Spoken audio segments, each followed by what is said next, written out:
कैसे हैं आप सब। उम्मीद करता हूँ स्वस्थ होंगे, मस्त होंगे, तंदुरुस्त होंगे। दोस्तों, आज मैं आप सबके सामने सीडीपी सब्जेक्ट से जुड़े यानी कि 20 महत्वपूर्ण क्वेश्चंस लेकर के आया हूँ और आज का यह प्रैक्टिस सेट नंबर 7 है। आज का यह प्रैक्टिस सेट नंबर 7 है और इसमें कुल 20 प्रश्न है। तो चलिए बिना वक्त गवाए आज का क्वेश्चन नंबर फर्स्ट स्टार्ट करते हैं। यहाँ पर क्वेश्चन है कि जब विद्यार्थी किसी नई परिस्थिति में पहले सीखे गए ज्ञान का रचनात्मक उपयोग करता है तो यह दर्शाता है किस चीज को। ऑप्शन नंबर ए है ज्ञान का स्थानांतरण, बी है विस्मरण, सी है अनुकरण, डी है निष्क्रिय अधिगम। तो जब विद्यार्थी नई परिस्थिति में पहले सीखे गए ज्ञान का रचनात्मक उपयोग करता है तो यह ज्ञान का स्थानांतरण कहलाता है। तो यहाँ पे ऑप्शन नंबर ए करेक्ट हो जाएगा। चलिए नेक्स्ट क्वेश्चन देखते हैं। यहाँ क्वेश्चन है अधिगम में पूर्व ज्ञान का उपयोग शिक्षक को क्यों करना चाहिए। अधिगम में शिक्षक को पूर्व ज्ञान का उपयोग क्यों करना चाहिए। ऑप्शन नंबर ए है बच्चों को नियंत्रित करने के लिए, बी है नई अवधारणाओं को समझने में सहायता के लिए, सी है केवल परीक्षा की तैयारी के लिए, डी है समय बचाने के लिए। तो यहाँ पे ऑप्शन नंबर बी करेक्ट हो जाएगा। यानी अधिगम में पूर्व ज्ञान का उपयोग शिक्षक इसलिए करता है क्योंकि नई अवधारणाओं को समझने में सहायता हो। चलिए नेक्स्ट क्वेश्चन देखते हैं। यहाँ क्वेश्चन है जब विद्यार्थी अपने उत्तर के पीछे तर्क प्रस्तुत करता है तो यह विकसित करता है किस चीज को। ऑप्शन नंबर ए है आलोचनात्मक चिंतन, बी है यांत्रिक स्मृति, सी है अनुकरण, डी है केवल पुनरावृत्ति। तो यहाँ पे ऑप्शन नंबर ए करेक्ट हो जाएगा। यानी जब विद्यार्थी अपने उत्तर के पीछे तर्क प्रस्तुत करता है तो यह जो है आलोचनात्मक चिंतन को दर्शाता है। चलिए नेक्स्ट क्वेश्चन देखते हैं। यहाँ क्वेश्चन है बच्चे अपने अनुभवों के आधार पर ज्ञान का पुनर्निर्माण करते हैं तो यह किससे संबंधित है। ए है व्यवहारवाद, बी है रचनावाद, सी है अनुबंधन सिद्धांत, डी है परिपक्वता। तो जब बच्चे अपने अनुभवों के आधार पर ज्ञान का पुनर्निर्माण करता है तो यह जो है रचनावाद कहलाता है। क्या कहलाता है? रचनावाद कहलाता है। तो यहाँ पे ऑप्शन नंबर बी के साथ चले जाएंगे। चलिए नेक्स्ट क्वेश्चन देखते हैं। यहाँ क्वेश्चन है कि शिक्षक द्वारा विद्यार्थियों को स्वयं लक्ष्य निर्धारित करने के लिए प्रेरित करना कहलाता है। ऑप्शन नंबर ए है स्वनियंत्रित अधिगम, बी है बाह्य नियंत्रण, सी है अनुबंधन, डी है पुनर्बलन। तो शिक्षक द्वारा विद्यार्थियों को स्वयं लक्ष्य निर्धारित करने के लिए प्रेरित करना जो है वह क्या कहलाता है? स्वनियंत्रण अधिगम कहलाता है। तो यहाँ पे ऑप्शन नंबर ए करेक्ट हो जाएगा। चलिए नेक्स्ट क्वेश्चन देखते हैं। यहाँ पे क्वेश्चन है सीखने में प्रेरणा सबसे अधिक प्रभावित करती है किस चीज को। प्रयास और लगन को, केवल लिखावट को, केवल याद करने को, केवल उपस्थिति को। तो केवल वाला ऑप्शन तो यहाँ पे निगेटिव हो जाएगा। तो यहाँ पे जो है केवल वाले ऑप्शन को छोड़ के क्या बचता है? प्रयास और लगन बचता है। तो यहाँ पे ऑप्शन नंबर ए जो है करेक्ट हो जाएगा। चलिए नेक्स्ट क्वेश्चन देखते हैं। क्वेश्चन है कि किसी विद्यार्थी के गलत उत्तर के पीछे की सोच को समझना कहलाता है।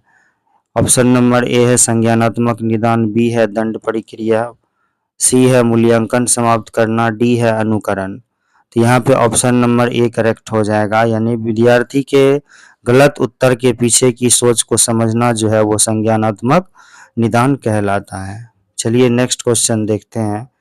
क्वेश्चन है एक शिक्षक विद्यार्थी को अलग अलग तरीकों से समस्या हल करने को देता है तो यह बढ़ावा देता है किस चीज को? अपसारी चिंतन को, बी है रटने की क्षमता, सी है निर्भरता, डी है निष्क्रियता। तो यहाँ पे ऑप्शन नंबर ए करेक्ट हो जाएगा। यानी एक शिक्षक विद्यार्थियों को अलग अलग तरीकों से जब समस्या हल करने देता है तो यह जो है अपसारी चिंतन को बढ़ावा देता है। चलिए नेक्स्ट क्वेश्चन देखते हैं। क्वेश्चन है अधिगम में सामाजिक संपर्क। अधिगम में सामाजिक संपर्क की भूमिका पर बल किसने दिया? ए है स्किनर, बी है वाइगोत्स्की, सी है थॉर्नडाइक, डी है पावलोव।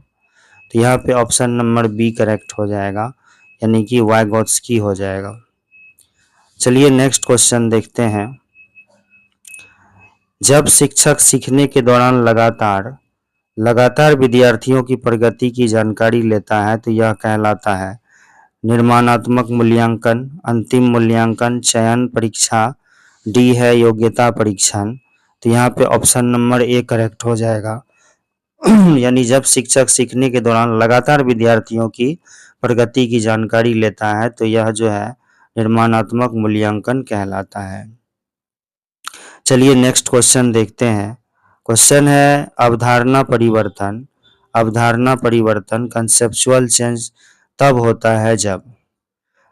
ऑप्शन नंबर ए है विद्यार्थी अपनी गलत धारणाओं को बदलता है, बी है विद्यार्थी केवल याद करता है, सी है विद्यार्थी नकल करता है, डी है विद्यार्थी अभ्यास छोड़ देता है।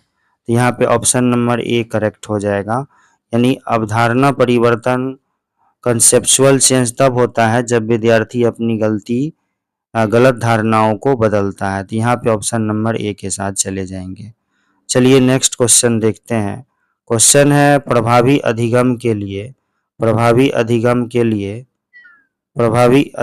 लिए शिक्षक को विद्यार्थी की ऑप्शन नंबर ए है रुचि और आवश्यकताओं को समझना चाहिए, बी है केवल गलतियां देखना चाहिए, सी है केवल अंक पर ध्यान देना चाहिए, डी है केवल पाठ्य पुस्तक पढ़ानी चाहिए।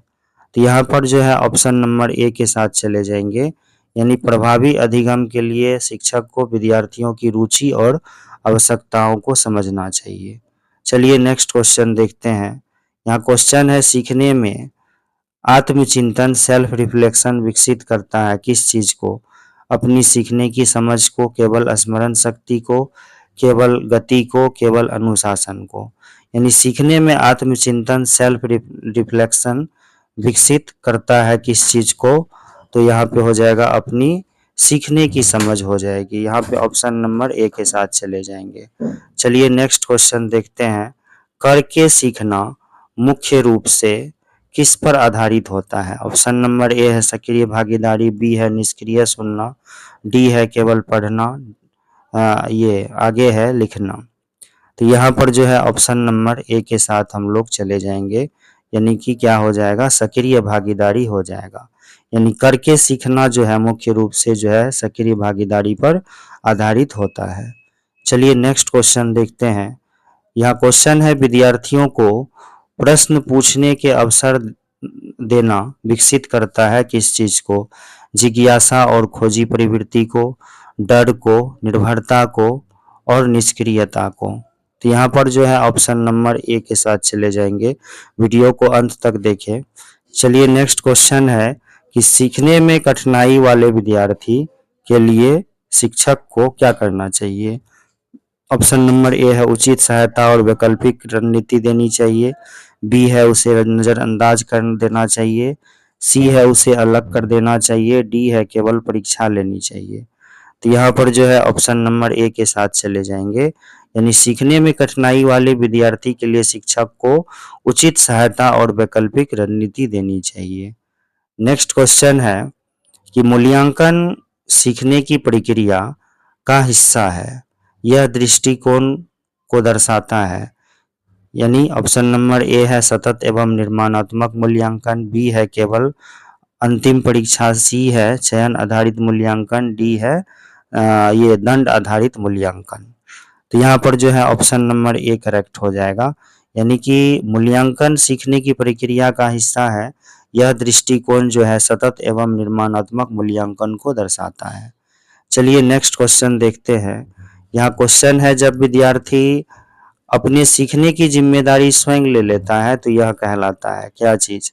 स्वायत्त अधिगम, अनुकरण, बाह्य नियंत्रण या निष्क्रिय अधिगम कहलाता है।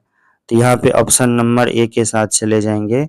यानी कि जब विद्यार्थी अपने सीखने की जिम्मेदारी स्वयं लेता है तो यह जो है स्वायत्त अधिगम कहलाता है। चलिए नेक्स्ट क्वेश्चन देखते हैं। क्वेश्चन है शिक्षक द्वारा वास्तविक जीवन की समस्याएं विकसित करता है क्या? किस चीज को? समस्या समाधान क्षमता को, केवल स्मृति को, केवल लेखन कौशल को, केवल अनुशासन को। तो यहाँ पर जो है ऑप्शन नंबर ए करेक्ट हो जाएगा। यानी समस्या समाधान क्षमता को विकसित करता है। चलिए नेक्स्ट क्वेश्चन देखते हैं। यहाँ क्वेश्चन है, एक प्रभावी कक्षा की पहचान है। ऑप्शन नंबर ए है विद्यार्थी सक्रिय रूप से सीखने में भाग लेता है, बी है केवल शिक्षक बोलता है, सी है केवल परीक्षा होती है, डी है केवल नोट्स लिखे जाते हैं। तो यह क्वेश्चन जो है होमवर्क के लिए है, आप लोग इसका आंसर जो है कमेंट बॉक्स में जरूर दीजिएगा। Thanks for watching this video. ऐसे ही और वीडियो देखने के लिए हमारे चैनल को सब्सक्राइब करें, वीडियो को लाइक और शेयर करें। Thank you, have a good day.